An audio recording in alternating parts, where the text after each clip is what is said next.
Council of the Village of Chase, held here at the village office, 826 Okanagan Avenue, today, December 17th, 2024, at 3 p.m. I need a motion to adopt the agenda. Councillor Torbon, Councillor Conick. Discussion? All in favor? That's carried. There's no adoption of minutes. No public hearings. Public input on current agenda items. Is there anybody in the public that wishes to talk about any item on this agenda? Everybody's looking at you. I'm here to answer questions. Well, you'll get a chance to, yeah. Okay, seeing none. Number 6, delegations. 7, no reports. 8, no unfinished business. 9, new business. 9.1, request from the Chase Curling Club to apply for funds for curling rink project, and there's a memo from the CAO, so I'll turn it over to the CAO. Oh, thank you, Mr. Mayor. So there's a memo on the agenda just outlining the what our understanding of this project is, and I'm going to ask Brock and Dean, who's been in working with the curling rink folks, to just give a little quick explanation, please. Sure, thanks, Jermaine. Yeah, so many facets of this project came to be. I think you've all attended a Together Chase meeting where we've talked about just looking at our current infrastructure in town and how it could be better utilized or best utilized for the community. So that's one avenue. The other piece is the curling rink itself. The current piping system that's down is nearing the end of its life, so it's needing to be upgraded to be able to continue curling at some point. But right now with pipe and sand base, it's kind of limits its use for anything else. It's just serves the purpose of purely a curling rink. So Don Erno, who's on the call here as well, had reached out to some folks a few years back just to get a quick idea of how much it would cost to do an upgrade. And through that discussion over the time, we've heard from other communities that have worked with Polar Engineering, who is one of the firms that's listed in the right up here, as well as another, I can't remember their name right now, something concrete. They're the ones that do the pour and the actual fill stuff. And so what it's kind of come to be is right now when we got connected with Polar, they've done this with other communities where they've gone in and do these feasibility studies, A, to see if it's actually feasible, but also B, to just notice how this would actually improve your community. And so there is a fund out there right now through Federation of Canadian Municipalities that's available that Polar would apply. Basically, they help us with the whole process. They don't take any money until it's awarded. So if there is no project awarded or feasibility study awarded, they walk away with nothing. So they're putting in work on that as their commitment to show how much they trust this process. But right now, the initial part would be a feasibility study, and they're looking at it from a greenhouse gas reduction piece and energy efficiency. So just, on average, just having a concrete slab in as opposed to sand base takes away about 2 weeks of time to prepare the ice. It requires less ice, so less water consumption. It's easier to keep it cold, so less energy used throughout the season. But then at the end of it as well, once the ice is out, we have this nice big open slate, which could be used for many other purposes. So it opens up the big ice shed to potentially be a cooling center, come heat waves or forest fire times. I've seen other examples, for example, down in Vancouver. City of Vancouver uses their curling rink to put in judo mats, inflatable games. They run summer activities in that space, so it's just another space. And so the energy consumption side of it too, which has been at the other facilities that Polar's worked at, the cost savings generally pays for what would be the loan portion of actually doing this project. So this first part right now is a feasibility study on what would be the greenhouse gas reductions and all that. If that gets approved, then there's a second stage to this, which would be applying for the actual funds to do the retrofitting, the upgrades. And that would come back to council just to say, here's where we're at, here's what we're doing, but that would probably take 6 to 8 months at least till we get there. But we were hoping to present this to council in January, after the next Together Chase meeting, but we got a notification that the funding requirements are changing as of January 1st, 2025. So there's kind of a bit of a, I mean, we can still apply in January, it'd be nice if we could get this in now. Polar's very familiar with the application process as it's been, because they've done this for a number of clients in other communities. And so they have it ready to go. Right now, the application form is basically 2 questions, so it's really, really friendly, and it's a pre-feasibility piece right now is what we're looking for the seller for. If they come back, say this looks good, then they approve us to then submit their other requirements, which would be our energy use, like the forest bill and the BC Hydro bills and all that.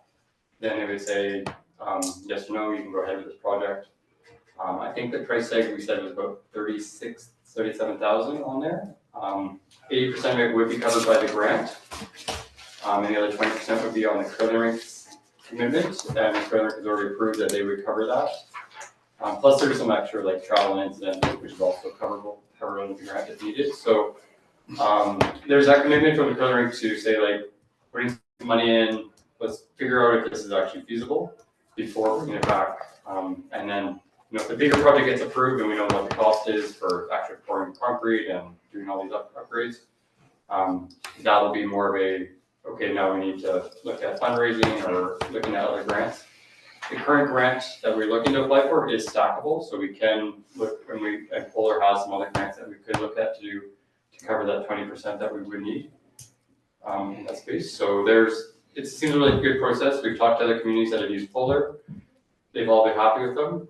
It's just saying it's nice to have I mean, it works in their interest to say they will do the work because they get to do the feasibility of it, but they're guiding us through the whole process with their own skin in the game right now. So that's kind of the main component. I think I'm looking just to join in, Sean. I think that's what we covered last week as well.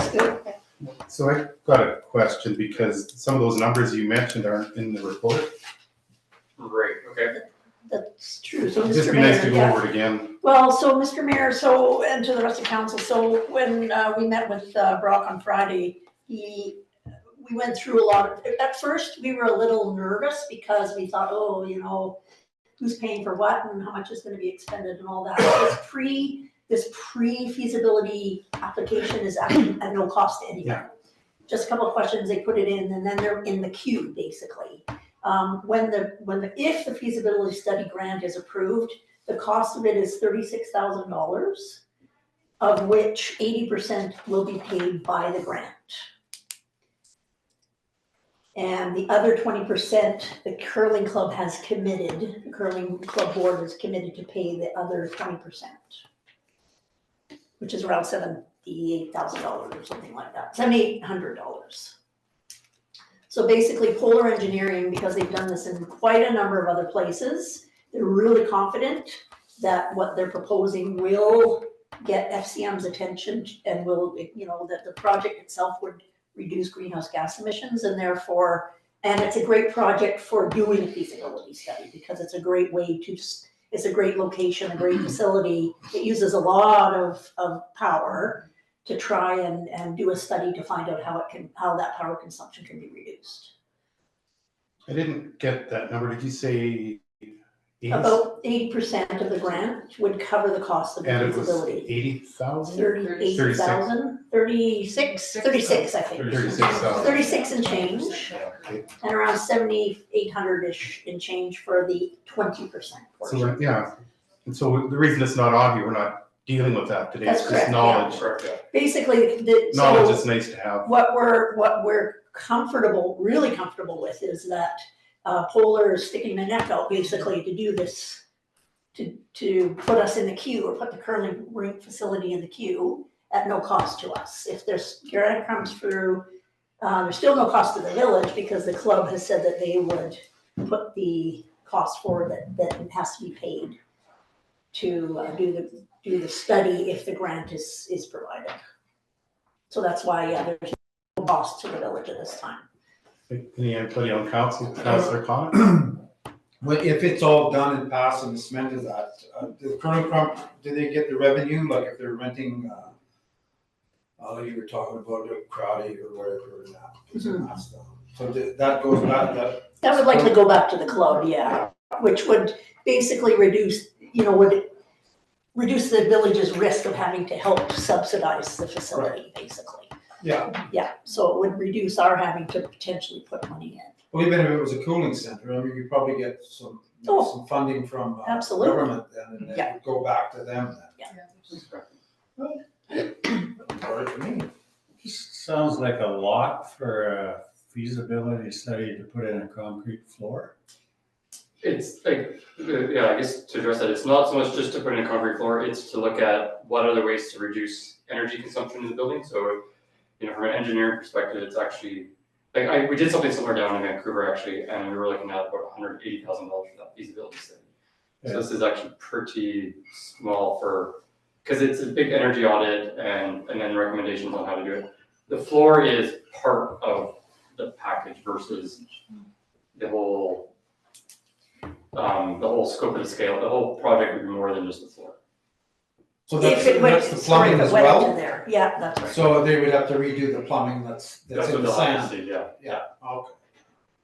The feasibility itself, if I can, the feasibility study itself doesn't have anything to do with concrete or anything. It's basically gonna say how much is the current consumption? If we did concrete, what would be the consumption? It would probably be extremely low or lessened.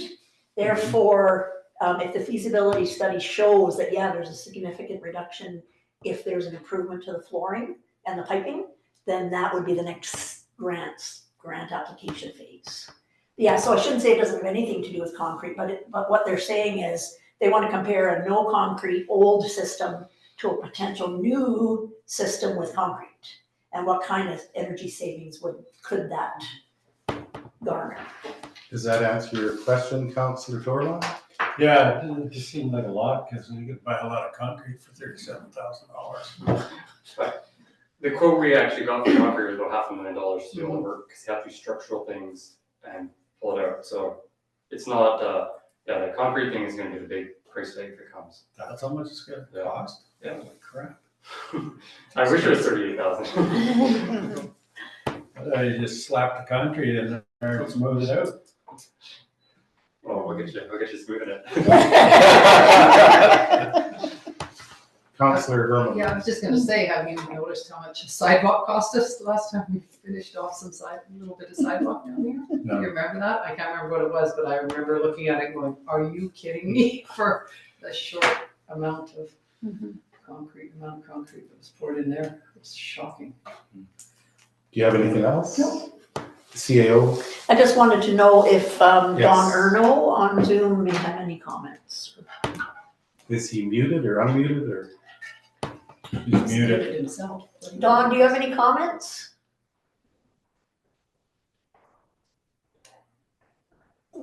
No. Hi, Don, do you have any comments?